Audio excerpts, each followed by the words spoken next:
Atarraya presenta audiohistorias, voces que cuentan. Cuerpo femenino, sexualidad y familia, por Marta Santillán. El sábado 30 de junio de 1934, alrededor de las 4 de la tarde, dos zapateros, Leonardo y Alonso, fueron a buscar a su amigo Jesús Rivero a casa de María Antonieta Ramírez, su novia. Tocaron la puerta, no les abrieron. Desde afuera oyeron un altercado. Eran dos voces, una de mujer y otra de hombre. Insistieron, seguían sin abrirles. Decidieron guardar silencio y se pegaron a la puerta para esclarecer si la voz masculina era la de su amigo Jesús, aunque con el espíritu de la curiosidad que no le falta a uno, dijo uno de ellos, también querían enterarse de lo que pasaba ahí dentro. Leonardo aseguró haber escuchado que el hombre del otro lado de la puerta decía: «Si no te vas conmigo, mataré a ese flaco y de paso a ti». Alonso recordaba algo similar: «Si no te vas conmigo, te mato a ti y a tu novio». La mujer, totalmente alterada, increpaba: «No puedes hacer eso». De pronto, la curiosidad de los zapateros se vio abruptamente interrumpida por un estallido de pistola. Estupefactos vieron que la puerta se abrió de golpe. María Antonieta salió completamente pálida y se marchó sin ni siquiera tomar en cuenta la presencia de los zapateros. Al poco tiempo se presentó el personal del Ministerio Público. El cuerpo inerte de un hombre tenía una herida de bala en el cráneo y sostenía en la mano derecha una pistola. Familia y hermandad. María Antonieta vivía en una vecindad en la Ciudad de México con su madre María Luisa y con su hermana menor. A la edad de 9 años conoció a Encarnación, su padre, un comerciante acomodado. Desde entonces, él comenzó a quedarse en su casa por temporadas. Solía ausentarse porque, entre otras cosas, estaba casado y su negocio estaba en Santa Cruz de Galeana, Guanajuato. Aquellas estancias de Encarnación se convirtieron en un importante apoyo económico para María Luisa y sus hijas, ya que comenzó a pagar la renta del cuarto de vecindad donde ellas habitaban. Cuando María Antonieta tenía 16 años, su padre le presentó a su medio hermano, Andrés, un joven de la misma edad que ella que trabajaba en los telares de su padre en Santa Cruz de Galeana. Ocasionalmente, cuando viajaba a la Ciudad de México para vender ropa interior, Andrés se quedaba en casa de María Antonieta. María Antonieta había estudiado hasta 4º año de primaria. En apoyo al ingreso familiar, cosía ajeno. Alrededor de los 15 años se empleó como dependiente en una cristalería y a los 18 trabajó unos cuantos meses en el negocio de telares de su padre en Santa Cruz de Galeana. Llegó al pueblo en marzo de 1933 para hacerse cargo de la correspondencia, hacer las remesas de mercancía y coser ropa. Encarnación prohibió a María Antonieta y Andrés decir que eran hermanos y que ella era su hija. María Antonieta regresó en agosto a la capital. El asesinato. El perito en criminalística determinó que el occiso, aun cuando tenía la pistola homicida en sus manos, no se había suicidado. María Antonieta fue detenida.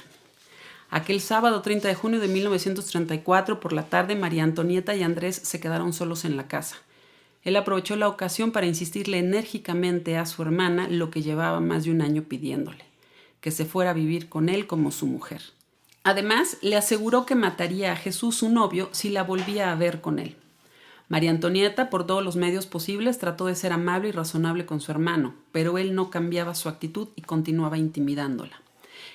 En algún momento de la discusión, Andrés decidió ir a recostarse en la cama con la revista Hombre Libre en sus manos. Orientó los pies hacia la cabecera y colocó el impreso sobre su rostro. Ese era el momento.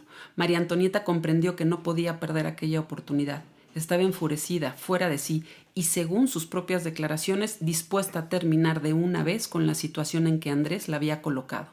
Estaba fatigada y atemorizada por sus constantes hostigamientos para que se fuera a vivir con él, y ahora por sus amagos de matar a Jesús. María Antonieta tomó una de las pistolas de Andrés que ella misma había escondido unos días antes. Caminó lentamente hacia la cama, llena de temor y sin mucha claridad de lo que hacía. Se paró a un costado de él. Cuando estuvo a una distancia corta, le apuntó en el cuerpo, la cabeza no lo recordaba, y disparó. El cuerpo rodó inmediatamente al suelo borboteando sangre. Le colocó la pistola en la mano derecha y fue a buscar a su hermana para decirle que Andrés se había matado. El móvil del crimen. Un año atrás, una mañana de domingo en mayo de 1933, allá en Santa Cruz de Galeana, Andrés notó que a su camisa le faltaba un botón. Llamó a María Antonieta para que arreglara el desperfecto.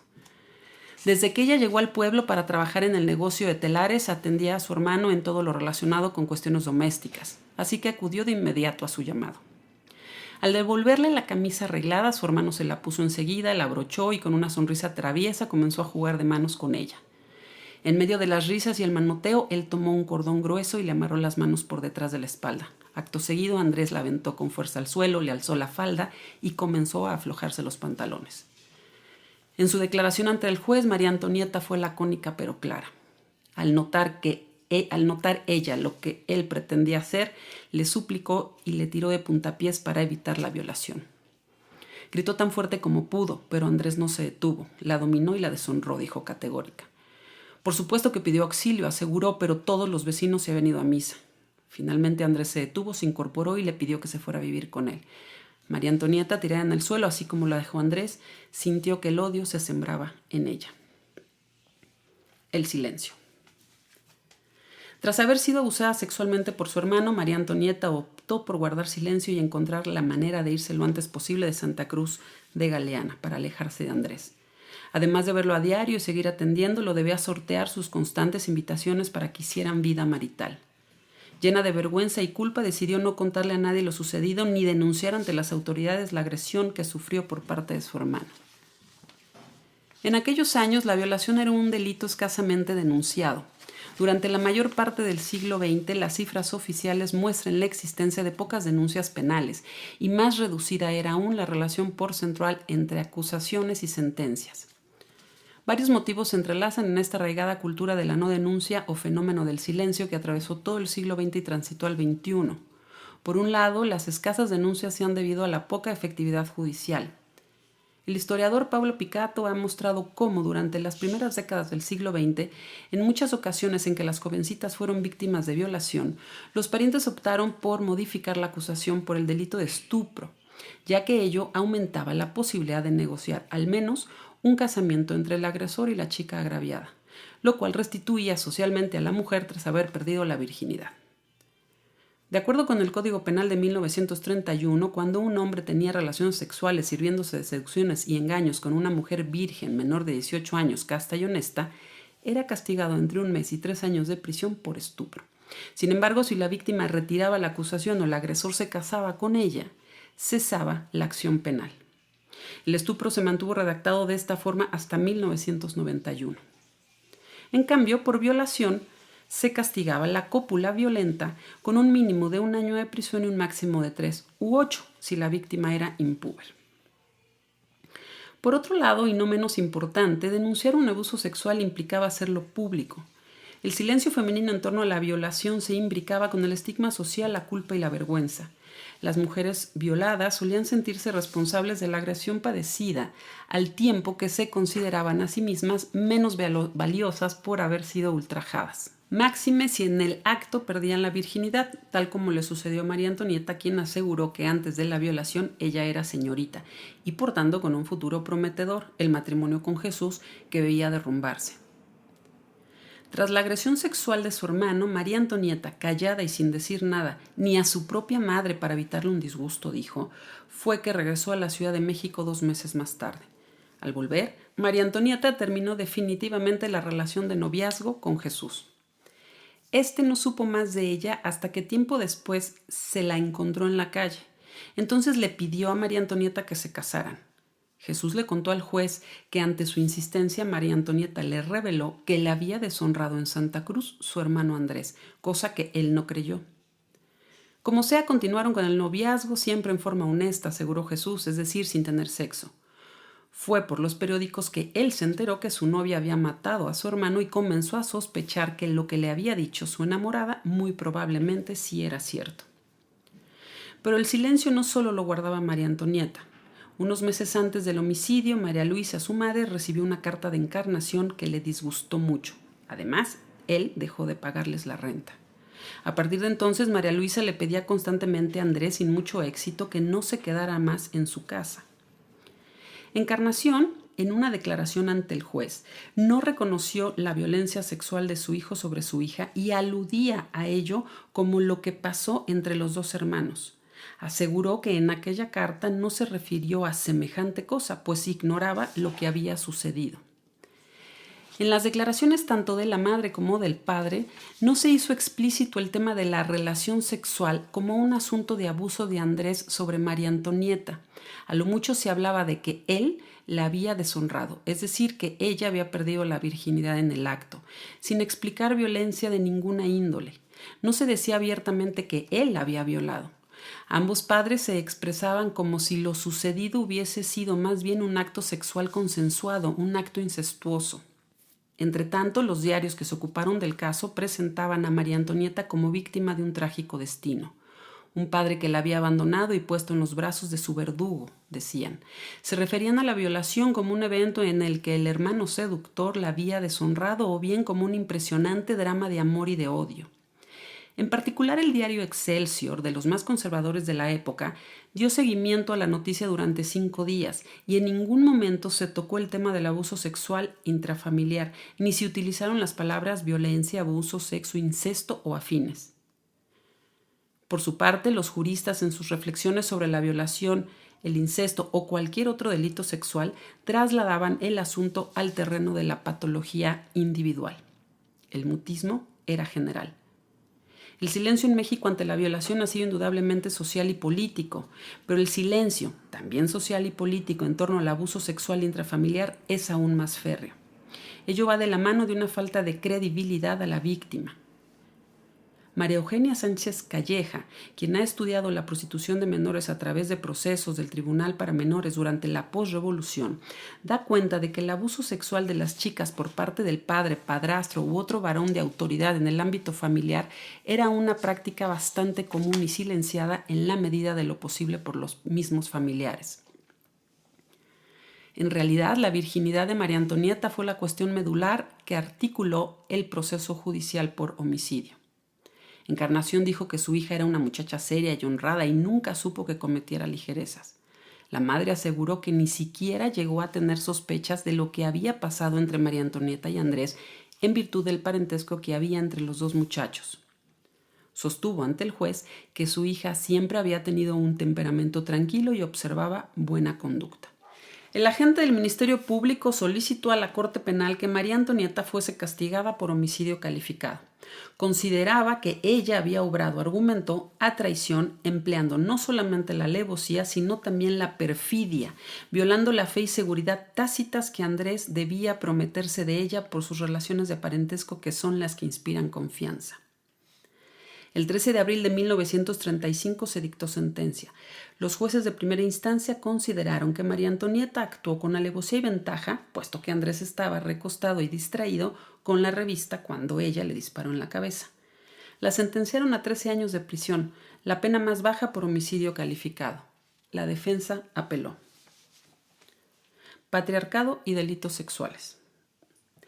Respecto a la violencia sexual intrafamiliar a lo largo del siglo XX y lo que va del XXI, se ha demostrado que los abusos sexuales contra mujeres e infantes han solido acontecer prioritariamente en los ámbitos privados y cometidos generalmente por familiares o allegados a las familias. No obstante, el Código Penal de 1931 no contemplaba este tipo de abuso como un delito en sí mismo. Fue hasta 1967 que hubo una reforma jurídica importante en el delito de violación. Aumentó la pena a un margen de 2 a 8 años de prisión, antes era de 1 a 6. Se adicionó a manera de agravante que cuando el violador fuese un ascendiente contra su descendiente o éste contra aquel, el tutor contra su pupilo o el padrastro o amacio de la madre del ofendido contra el hijastro, se impondrían, sumado a la sanción establecida, de 6 meses a 2 años más de prisión. Fue hasta 1991 que se adicionó la figura del hermano violador. En este sentido, el tipo de violación sufrido por María Antonieta ni siquiera estaba contemplada como un concepto penal específico. Su experiencia muestra que el tema del abuso sexual intrafamiliar en México estaba arraigado y encubierto, lo que limitaba las posibilidades de las mujeres para solventar las coerciones sexuales por parte de un familiar. Parte de esta problemática se evidencia si analizamos la figura penal del incesto. Este delito acontecía cuando un ascendiente tenía relaciones sexuales con un descendiente del cual no se explicita la edad. Se imponían de 1 a 6 años de prisión para los primeros y de 6 meses a 3 años para los segundos. Respecto al incesto entre hermanos, se castigaba a ambos por igual entre 6 meses y 3 años. Redactado de esta forma, se daba por sentado que la relación sexual entre parientes era de mutuo acuerdo y entre adultos. Se oscurece toda posibilidad para reconocer el ejercicio de autoridad y o el abuso moral o físico sobre mujeres infantes o personas sin capacidad de defenderse o de tomar una decisión, al menos con cierta conciencia, respecto a su participación en un acto sexual. El incesto se mantuvo así redactado hasta el año de 2012. Los abusos sexuales al interior de la familia, si salían a la luz, se castigaban penalmente de manera tangencial a través de otros delitos como incesto, violación o atentados al pudor. Este último, vigente hasta 1991, existía cuando el abuso sexual no incluía cópula, solo toqueteos. Se sancionaba con un máximo de 6 meses de prisión y si había mediado violencia, el castigo podría llegar a 4 años. El tema de la violencia sexual intrafamiliar ha sido hasta la fecha un gran tabú del cual se evita hablar. En realidad es un fenómeno más extendido de lo que las estadísticas y los registros judiciales muestran. De modo que el silencio social y la tímida intervención de la justicia no hacen más que perpetuar la función de la sexualidad femenina como objeto para el servicio del varón o la servitud de género, como lo llama la socióloga Gloria González López, pues considera que este concepto puede explicar las expectativas de un hermano de que una hermana le sirva más allá de una amplia gama de actividades y responsabilidades del hogar que tradicionalmente se le asignan a las niñas y a las mujeres de las familias, y cruzar la delgada y difusa línea para que además su hermana satisfaga sus necesidades e impulsos sexuales. En este contexto de inferioridad y de objetivación sexual femenina, junto con una escasa contención social y jurídica ante la violación sufrida, es que María Antonieta optó por disparar el gatillo. Contaba con pocas opciones para sortear el abuso sufrido y quizás se hubiera resignado como muchas mujeres han aprendido a hacerlo a lo largo de la historia, pero el hostigamiento por parte de Andrés, las amenazas de matar a su novio, la vergüenza por haber perdido la virginidad y el riesgo de ser despreciada por Jesús se fueron entrelazando con una cadena de complicaciones emocionales para María Antonieta, a la que se sumaría otro hecho más relacionado con su padre: violencia sexual intrafamiliar. En octubre de 1933, alrededor de 4 meses después de la violación y 8 antes del asesinato, Encarnación visitó a su familia chica. María Antonieta declaró que un día en que ella era la única que se encontraba en la casa, su padre la empezó a abrazar y a besarle en la boca y en la cara, de tal manera que a ella no le parecieron besos paternales, pues habiéndose él sentado en una silla, hizo que ella se sentara en sus piernas y luego le levantó la ropa, por lo que ella se desprendió de su padre, llamándole seriamente la atención, pero él le dijo que era una chocante y ella le replicó que su actitud no le parecía la de un padre, y éste se puso molesto y se retiró de la casa, pero en las repetidas ocasiones en que su padre volvió a la casa, insistió en hacerle lo mismo. María Antonieta, por supuesto, no creía en la honestidad de esas muestras de afecto. Ahora resultaba que a los 19 años su padre le hacía, dijo, halagos y caricias que no le había hecho ni cuando niña. Encarnación no las visitó más y le envió una carta a su madre. Poco después dejó de darles dinero. María Antonieta atribuyó esa conducta como consecuencia de su rechazo hacia él. María Luisa reconoció ante el juez que su hija le había contado que Encarnación la besaba en forma inconveniente y ella le pidió que procurara cuidarse. Comprender exactamente por qué María Luisa no hizo más para proteger a su hija después de esa confesión es muy difícil. En términos generales podemos deducir su reacción en función de lo que sucede al día de hoy en situaciones similares. De acuerdo con las investigaciones de González López, muchas mujeres adultas suelen no darse cuenta o desconocer francamente los abusos sexuales sufridos por las niñas y las mujeres jóvenes de sus familias, debido a que en una sociedad patriarcal como la nuestra existe una feminización del incesto, es decir, que las mujeres adultas son devaluadas como figuras de autoridad frente a los varones de la familia, lo que las limita de manera importante para accionar a favor de las chicas abusadas. Pero a la vez sucede que, comenta la socióloga, con frecuencia vivieron experiencias similares de violencia sexual y han internalizado y normalizado las creencias sexistas que las oprimen como mujeres. Sin el apoyo de su madre, María Antonieta decidió contarle a Jesús lo sucedido también con su padre, pero tampoco le creyó. Se lo dijo a los jueces y estos inquirieron al padre. Encarnación aseguró que en efecto él la agarraba y María Antonieta se le sentaba en sus piernas, pero en forma juguetona y con la mayor inocencia. Por su parte, los magistrados de segunda instancia que revisaron el caso tras la apelación consideraron que María Antonieta había estimado erróneamente el cariño de su padre en razón del intenso estado pasional en que ella se encontraba tras lo ocurrido con su hermano. Aseguraron que la violación sufrida motivó en ella una anormalidad de interpretación que alcanzó las caricias mismas del padre, asumiéndolas como obscenas sin necesariamente haberlo sido. Pero de esto se desprende algo importante. Al conceder, porque nunca se probó la existencia de la violación, los magistrados asumieron que el abuso sexual había sido el móvil del crimen. No obstante, de ninguna manera reconocieron el entorno de violencia sexual intrafamiliar al que ella estaba sometida y las escasas posibilidades que por el hecho de ser mujer tenía en su familia y socialmente para dirimir aquella situación. En tal sentido, consideraron que los avances del padre no eran más que equívocas apreciaciones de la hija y que el hermano era un delincuente atípico. Respecto a María Antonieta, estaban convencidos que había sufrido alteraciones emocionales tras haber experimentado su primera relación sexual con violencia y con alguien con quien, según ellos, normalmente no hay deseos sexuales.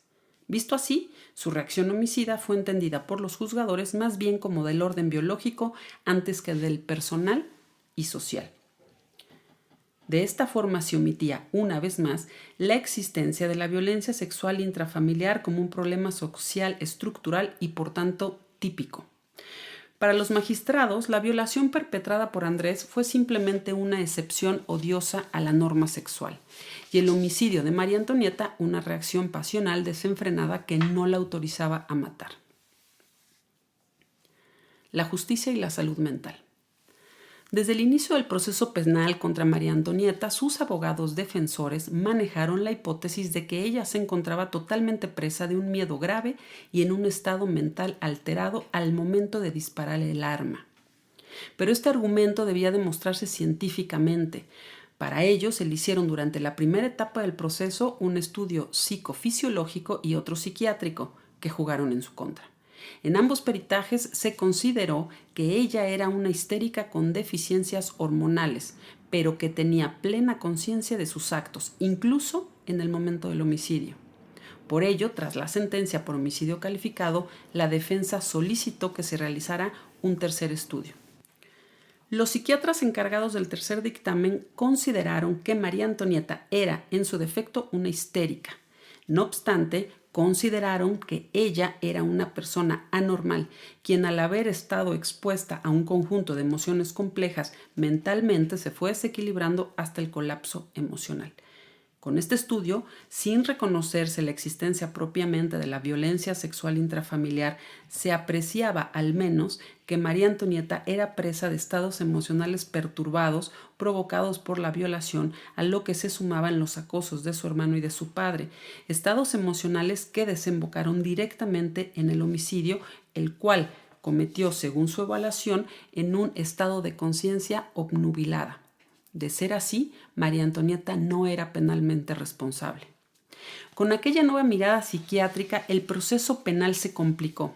Ahora se requería otro análisis psiquiátrico para dictar la sentencia definitiva. En febrero de 1936, los magistrados llamaron al director del Manicomio General La Castañeda, Alfonso Millán. El peritaje de este connotado médico tardó más de un año en llegar. En su dictamen explicó las características de la histeria y la forma en que las personas con deficiencias neuroendocrinas como María Antonieta reaccionan ante estímulos extremos agrestes. Reconocía que el homicidio perpetrado por María Antonieta era una reacción excesiva en relación con lo que ella había vivido, además de haber sido una respuesta tardía y extemporánea. Sin embargo, no podía decir que justo en el acto homicida ella se encontraba en un momento preciso de inconsciencia. Finalmente, el especialista consideraba que ella estaría mucho mejor internada en una institución psiquiátrica que en la prisión. La sentencia y el indulto.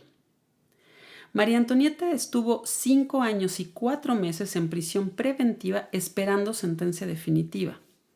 Sin desdeñar los orígenes del desorden emocional de María Antonieta, se consideró que al momento de cometer el asesinato ella tenía plena conciencia de lo que hacía. No obstante, se dispuso que el homicidio era simple, no calificado. Le otorgaron la condena más baja por este crimen, 8 años de prisión. Se estimó que ella no era una persona peligrosa y que se iba a reinsertar a la sociedad con facilidad. María Antonieta solicitó un indulto que le fue concedido. En 1939, después de 5 años y medio, salió de prisión. Hacia el futuro. La historiografía dedicada al estudio y a la comprensión de las transgresiones sexuales en México no ha logrado plantear con suficiente claridad los procesos sociales y culturales que enmarcan el sexo coercitivo en el ámbito familiar, debido en gran medida al pertinaz silencio que oculta esta práctica de los registros. En tal sentido, la dura experiencia que vivió María Antonieta hace poco más de 90 años, al igual que muchas mujeres, niñas y niños a lo largo de todos esos años, nos invita a reflexionar sobre los entornos familiares y sociales que, enraizados en el pasado, conforman nuestro presente. Gracias a la recuperación de este fragmento de vida, podemos reconocer que los abusos sexuales cometidos contra mujeres e infantes en el marco de las relaciones familiares es un fenómeno muy resistente, en tanto que anuda 2 graves problemas que como sociedad solemos desconocer: la violencia física, emocional, psicológica y la opresión sexual. Reconocer que el presente que tenemos se debe al pasado y que desde este mismo aquí y ahora estamos construyendo nuestro futuro y el de quienes nos prosiguen es un paso importante en la forja de un camino hacia una sociedad más justa en la que podrán contarse historias de vida mejor avenidas.